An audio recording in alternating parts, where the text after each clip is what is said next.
Aquí descansan nuestros seres queridos.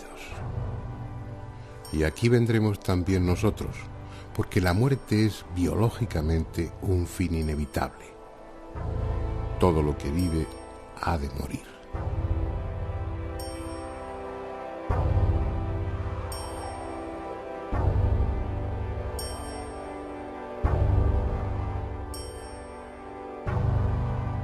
Para las demás especies parece no haber problema, lo aceptan como lo que es, un hecho natural, pero los humanos somos distintos, tenemos conciencia, sabemos quiénes somos, pensamos, sentimos.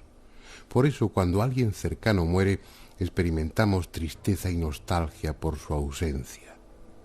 Una pregunta surge entonces: ¿volveremos a encontrarnos? ¿Hay algo más allá de la muerte?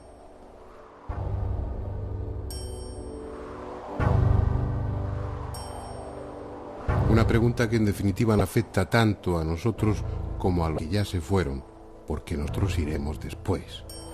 Por eso el hombre ha sentido desde siempre la llamada de lo trascendente, por necesidad para mitigar la angustia, el dejar de ser, o porque ha tenido experiencias que le han hecho entrever ese otro mundo, experiencias iguales a las que ahora muchos tienen.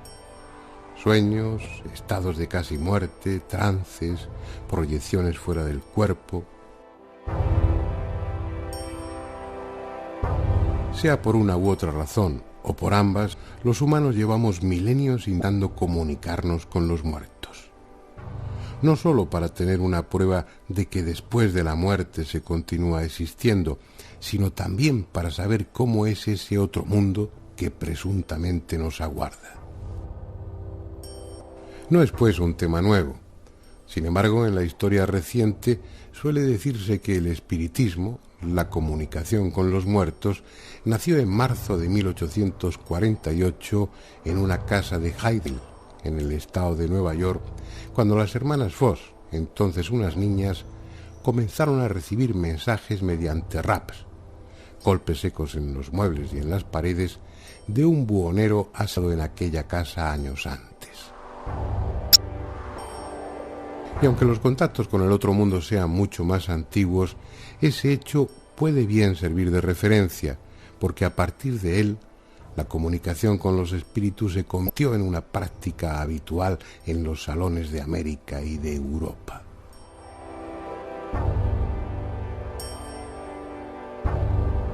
La moda pasó, pero da la impresión que desde el más allá, los muertos no resignaban a esa ruptura del diálogo, y ya que los médiums y las parlantes escaseaban, buscaron otra forma de comunicarse, la que alguien menos podía imaginarse: el magnetofón.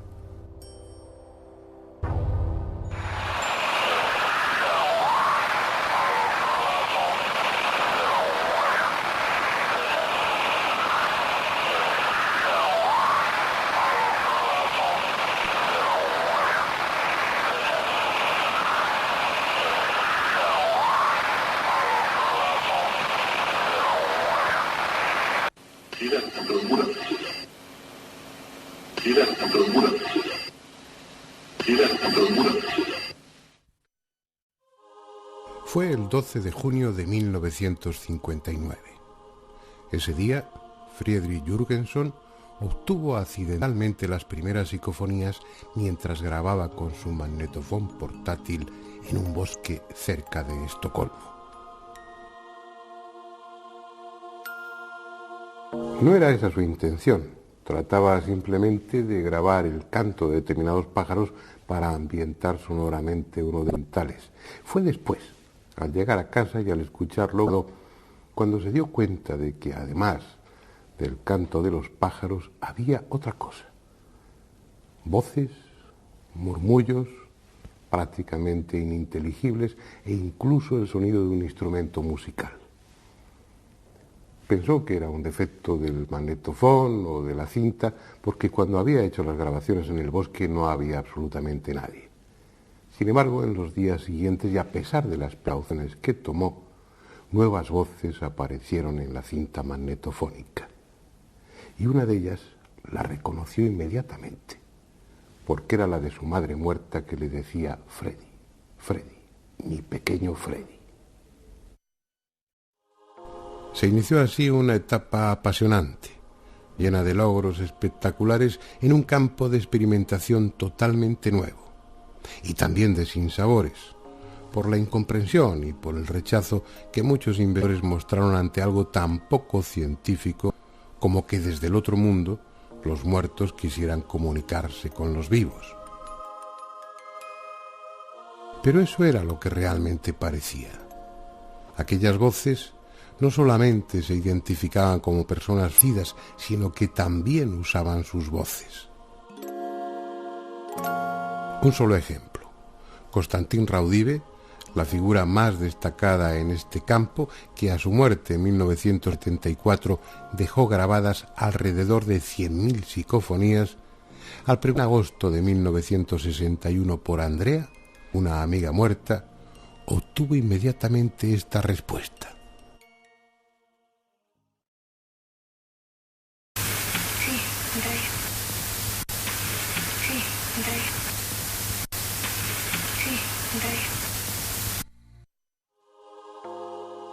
Lejanas, apenas audibles, como si tuvieran que apretarse por alguna razón, las psicofonías solían y suelen reducirse a palabras sueltas o frases muy cortas.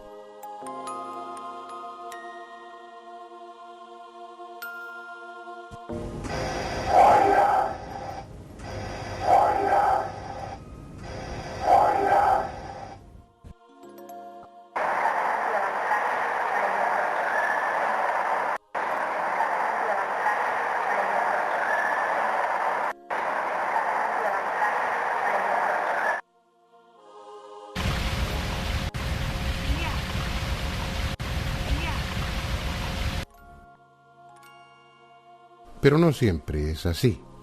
En alguna ocasión, lo grabado psicofónicamente desconcierta por su espectacularidad y belleza, como el coro que ahora escucharemos.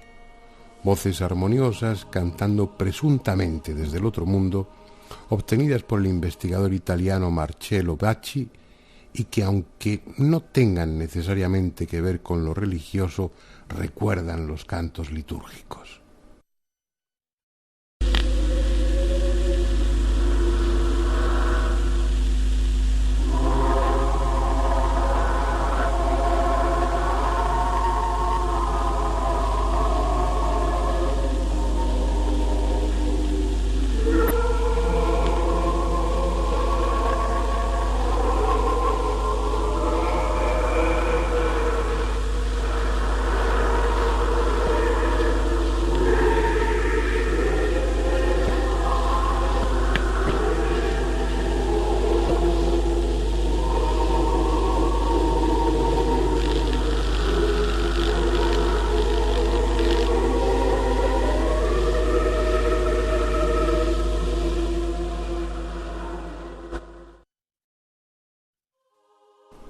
La que sí tiene un claro contenido religioso es la que grabó Pedro Amorós en un castillo templario. Una voz, que escucharemos 3 veces, como si quisiera desmentir las acusaciones de herejía que se vertieron contra los miembros de la Orden del Temple, dice con voz grave y rápida: In nomine Pater et Filii.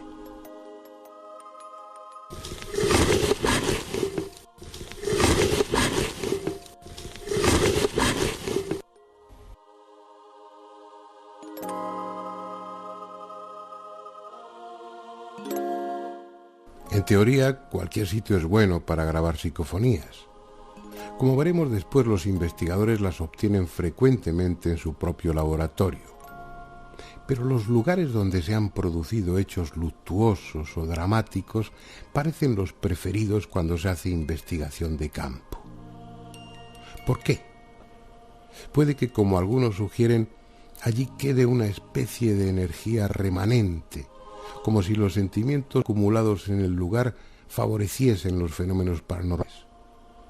Puede también que todo se reduzca a que esos escenarios aportan un grado de romanticismo que estimula a los experimentadores.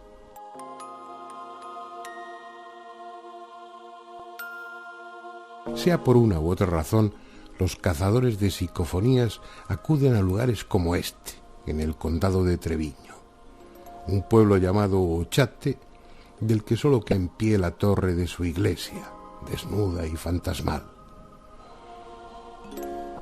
Un pueblo de trágica historia, asolado por sucesivas epidemias que acabaron con casi todos los habitantes y del que los pocos que quedaron huyeron para no volver jamás.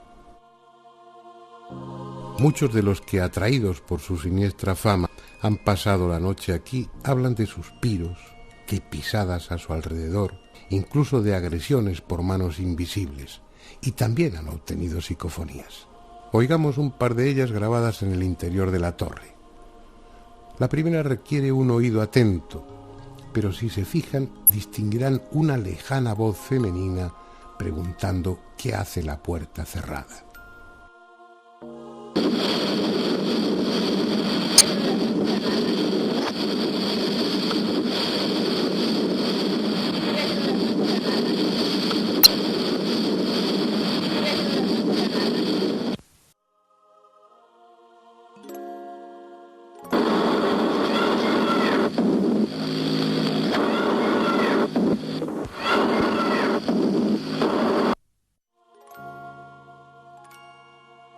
Pero aunque es lo frecuente, no siempre las psicofonías resultan de difícil audición. Cambiemos de escenario para escuchar otras tan claras como espeluznantes. Esta es la moderna y activa ciudad de Albacete. Y este es un edificio más, aparentemente. En él está instalada la Jefatura de Industria de Castilla-La Mancha, pero antes estuvo la Casa de la Marquesa, habitada en tiempos por doña Margarita Ruiz de Liori, marquesa de Villasante. Una mujer singular, en muchos aspectos adelantada a su época, de la que se dice que celebraba reuniones donde se practicaba la magia negra.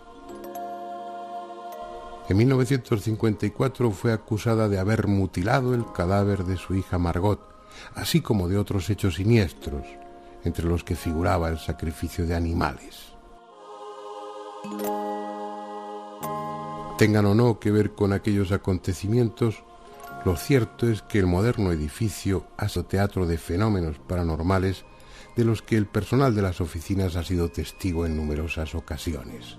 Por este motivo, un equipo de investigadores dirigido por Fernando Rosillo, José Luis Tajada y José Martínez, y dotado con un complejo material técnico, pidió y obtuvo permiso en 1998 para realizar diversas pruebas, entre ellas la grabación de psicofonías. Y fue precisamente en ese tipo de fenómeno en el que obtuvieron resultados positivos y espectaculares.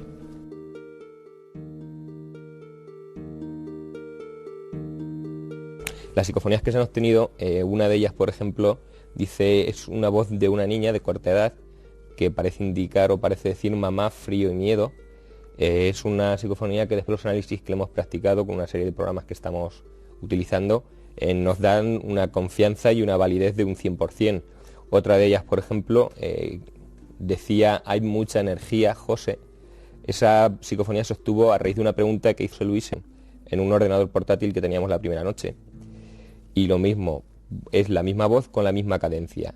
Hay otra psicofonía que dice, soy yo, esa se obtuvo en la sala de juntas, y es curioso porque esa grabación sí que hay una cinta de vídeo, se está viendo cómo se graba todo, no sale nada, se para la grabadora y a continuación es cuando sale la voz. Probablemente esto se deba al campo magnético generado por el cabezal de la cinta, pero eso pues está por demostrar aún, todo esto son hipótesis.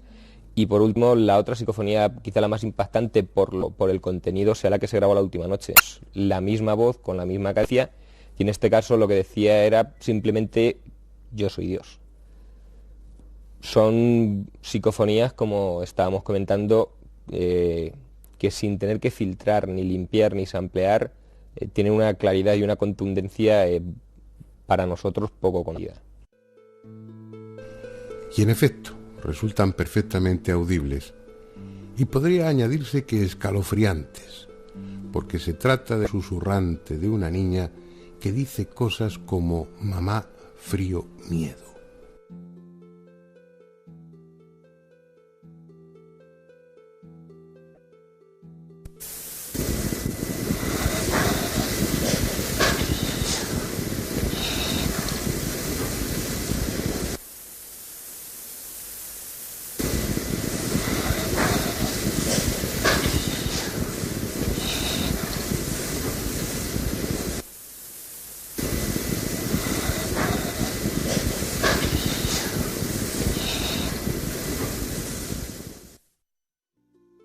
Una voz infantil venida quién sabe dónde.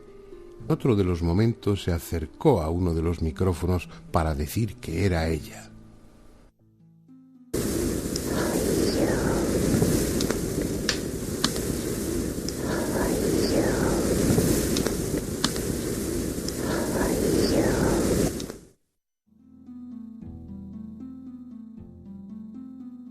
La misma voz que luego diría: yo soy Dios.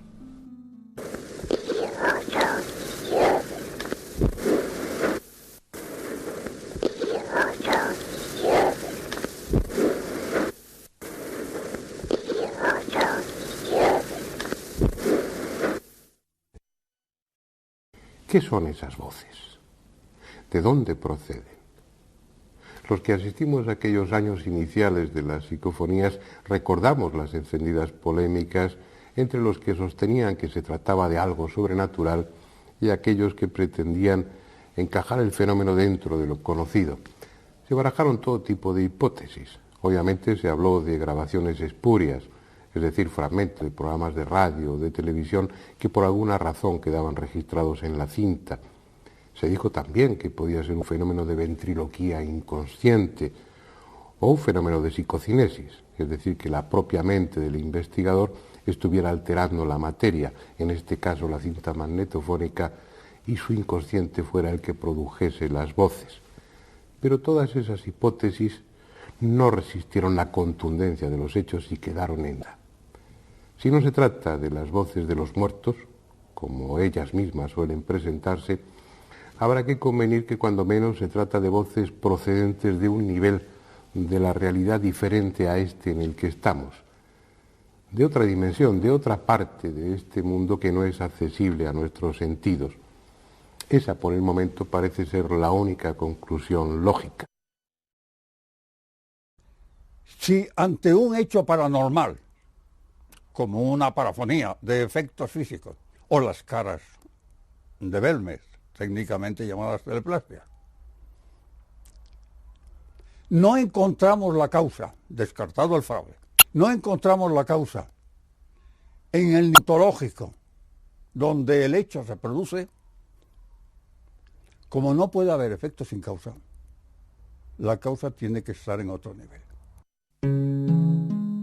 En cualquier caso, las psicofonías dan la impresión de ser una ventana que se abre a otro mundo. Una ventana a la que alguien se acerca para susurrar junto al micrófono o que grita desde lejos. Belmez de la Moraleda es un lugar especial. En una de sus casas vienen apareciendo desde 1971 rostros en el cemento del suelo. Figuras de tosca apariencia, impresionantes a veces y otras grotescas, que han despertado todo tipo de especulaciones, pero que en opinión de los que realmente las han estudiado, incluidos muchos investigadores prestigiosos, constituyen un genuino fenómeno paranormal, el más importante quizá en la historia de la parapsicología contemporánea. El por qué se aparecen sigue siendo un misterio, y no pocos las vinculan con lo sobrenatural, aludiendo a que esas casas se levantan sobre un viejo cementerio o al rumor de que en tiempos hubo allí un prostíbulo en el que se produjeron hechos sangrientos. En un lugar así, aficionados y expertos no podían dejar de intentar obtener psicofonías. Y esto, en estos 30 años se han grabado centenares. Vamos a escuchar algunas seleccionadas entre las muchas que Pro Amorós ha obtenido en sus viajes a la Casa de las Caras. La primera es una voz de mujer que llama a Ángela. Como el resto de las psicofonías, la escucharemos 2 o 3 veces.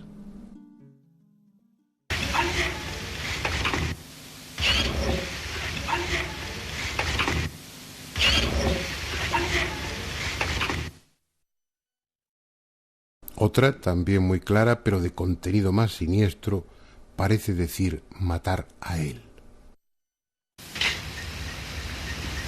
Matar a él. Matar a él. Matar a él. Al preguntar al investigador si había algún tipo de entidades en el lugar, se grabó una psicofonía que respondía afirmativamente diciendo «almas hay».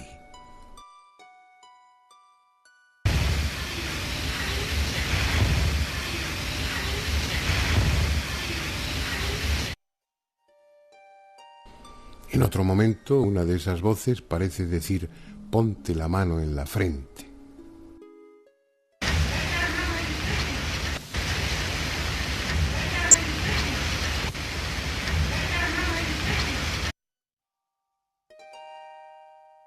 Y por último, una psicofonía que expresa su complicidad con María, puesto que al preguntar esta por qué esas entidades están en su casa, se grabó una voz de mujer que decía, es un abuso. Bueno, ¿por qué han venido aquí a mi casa?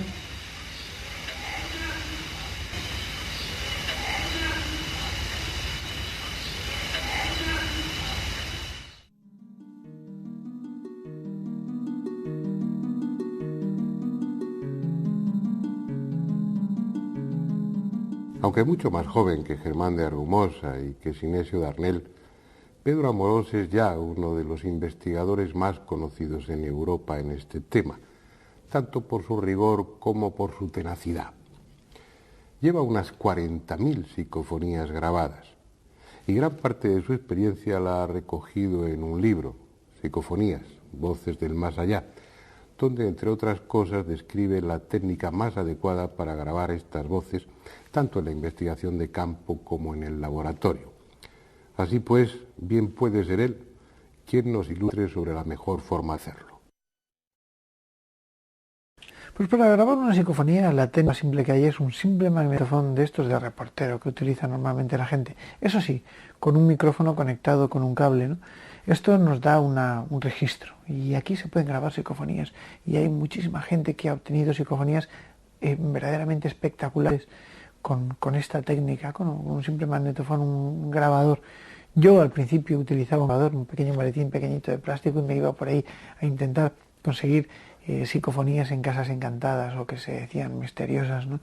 Y así obtenía algunas de las imágenes más curiosas, grabaciones más curiosas.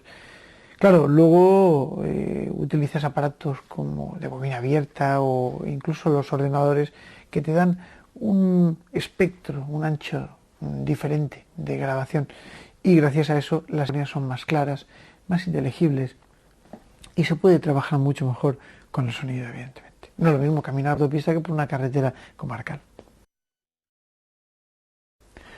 Evidentemente la técnica es así de sencilla, la técnica es muy sencilla, es simplemente conectar un magnetofón, un pequeño grabador, aunque sea portátil, con un micrófono, una cinta virgen y bueno, pues intentar grabar al máximo volumen que se pueda, dejar unos minutos de silencio y esperar en esos 2 o 3 minutos intentar hacer alguna pregunta o algo por el estilo. Después, con todo el silencio, por supuesto, después rebobinar esto y escucharlo grabado. Es tan sumamente sencillo que cualquiera puede realizar este tipo de grabaciones y este tipo de experiencias, ¿no? Sí que tengo algunas grabaciones curiosas. Evidentemente, pues como normalmente estoy realizando este tipo de investigaciones psicofónicas a lo largo de todos los fines de semana, pues he obtenido. Sin embargo, una de las más curiosas que recuerdo fue una que obtuve en el Santo Sepulcro, en Jerusalén. Allí, bueno, pues obtuve un poco, de una forma curiosa, el permiso para poder investigar dentro del Santo Sepulcro, cosa que no es fácil, y me dejaron durante unos minutos trabajar solo dentro, en el interior de esa cueva, ¿no? Al analizar las grabaciones, se escucha perfectamente una psicofonía de una voz de un hombre que dice con toda claridad Constantín. Estamos en el Santo Sepulcro. En el Santo Sepulcro. Estamos en el Santo Sepulcro. ¿Qué sería Constantín? ¿Constantín Raudive? No lo sé. El caso es que nos plantea aquí este misterio. Para mí es una de las psicofonías más curiosas y que desde luego, bueno, pues por su claridad y evidentemente por el lugar donde fue grabada, para es importante. Es esa la duda que siempre queda flotando en el ambiente. ¿Son quienes dicen ser? ¿Realmente los muertos, nuestros muertos, están intentando comunicarse con nosotros? ¿O acaso sin proponérnoslo hemos abierto una brecha en el muro invisible que separa esta realidad de otra, en la que hay de todo, incluso almas? ¿Por qué no utilizar ese nombre? Almas que no saben dónde están.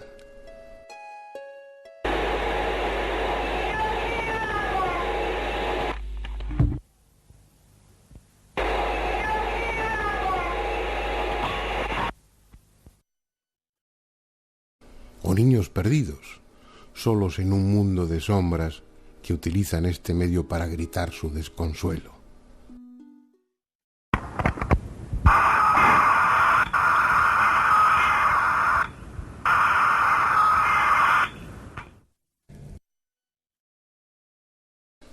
Una brecha por la que se cuelan en este lado y comentan lo que ven, como esta, en la que una voz, grabada en un magnetofón puesto en marcha con temporizador en el laboratorio vacío de Sinesio Darnell, deja constancia de que estuvo allí y no había nadie.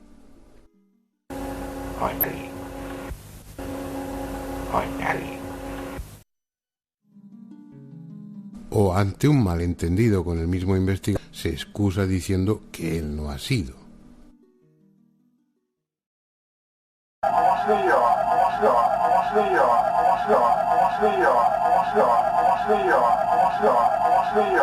Creo que perfectamente, ¿no?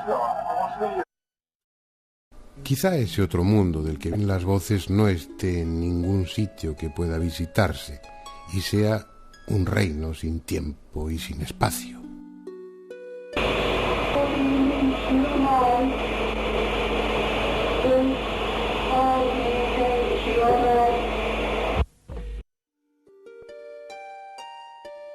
Pero estén o no en otra dimensión, sean muertos o entidades de otra naturaleza, lo que la experiencia de estas últimas décadas viene a decirnos es que ellos quieren comunicarse con nosotros y han encontrado en la electrónica un medio limpio y eficaz para hacerlo, porque por asombroso que resulte, ya no solo dejan oír sus voces, sino que desde 1985 nos permiten ver sus rostros a través del televisor y últimamente de la pantalla del ordenador.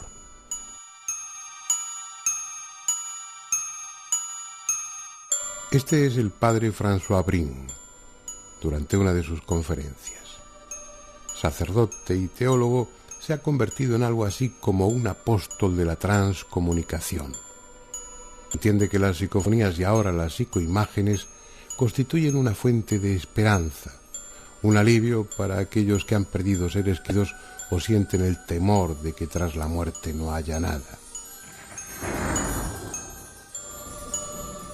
En sus charlas muestra un vídeo donde se recogen muchas de las psicoimágenes de los primeros años obtenidas por Schreiber y el llamado Grupo de Luxemburgo.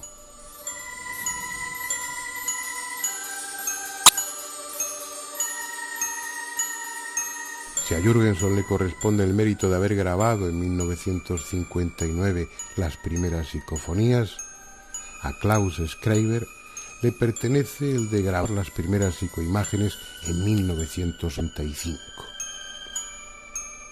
Lo curioso, lo extraordinario, si hemos de ser justos en el adjetivo, es que las instrucciones para obtener esas imágenes del otro mundo se las dio su hija muerta a través de varias psicofonías. Así pues, y mientras no se demuestre lo contrario, estos rostros pertenecen a los que entendemos como espíritus, personas que están al lado de la muerte. Varias de ellas han podido ser identificadas.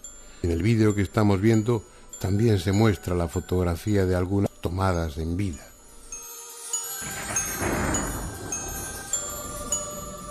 Por ejemplo, esta es la imagen fantasmal, valga la expresión, de quien parece ser un religioso captada por Schreiber.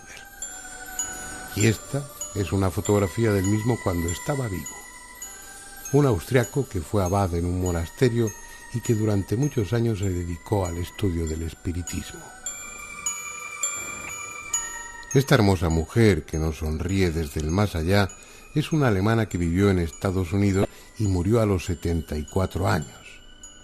Sin embargo, como estamos viendo, en ese otro mundo su apariencia es la de una mujer en la plenitud de su belleza. Esta psicoimagen es de las pocas que han grabado en movimiento, incluso parece decir algo. Otro también identificado, y algo veremos girar la cabeza, es el fallecido investigador francés Henri Sinclair.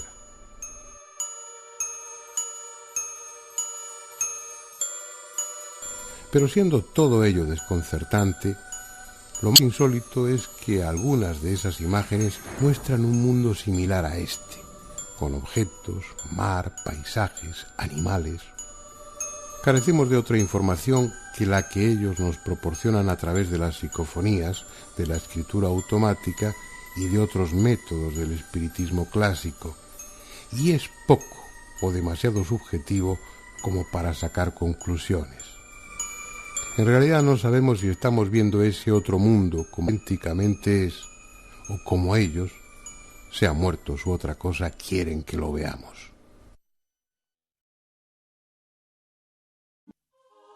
En todo caso, y dejando aparte los inevitables fraudes, estamos ante un fenómeno de extraordinaria importancia. La técnica nos ha proporcionado un medio que nadie había imaginado para ponernos en contacto con otro plano distinto de la realidad. De momento son solo imágenes, generalmente inmóviles y silenciosas, pero llenas de dramatismo, incluso sobrecogedoras como las que ahora vemos, obtenidas por un grupo de Tenerife en 1988 y que después de estas experiencias iniciales no volvieron a conseguir.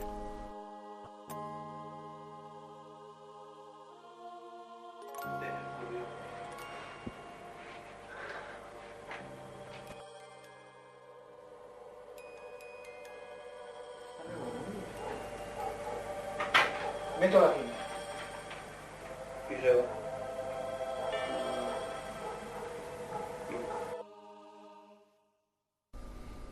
En cierta medida lo que estamos viendo es excepcional. Lo habitual es que las psicoimágenes se limiten a rostros estáticos, desenfocados o deformados, en ocasiones difíciles de reconocer y que aparecen en un solo fotograma, en un solo frame del vídeo grabado. A cambio, la técnica es en principio tan sencilla que cualquiera puede intentarlo.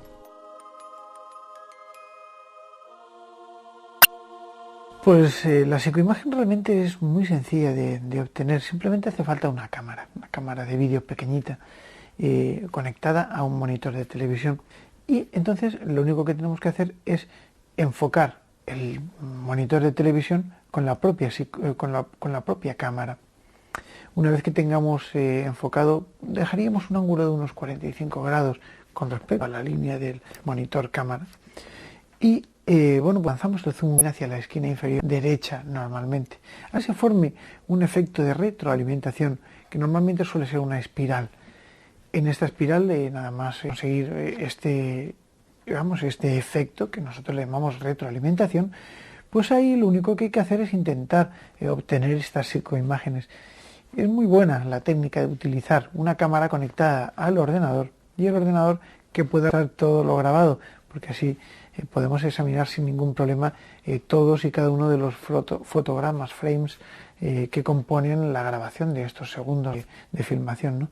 Y esto es muy, muy útil. Otra cosa sería utilizar el vídeo, ¿no? Que también es un sistema un poquito más arcaico, pero evidentemente pues muestra la antigua usanza del tema de las psicoimágenes. Lo que pasa es que, claro, los cabezales del vídeo peligran, ¿no? Porque 10 segundos son 240 y tantos fotogramas.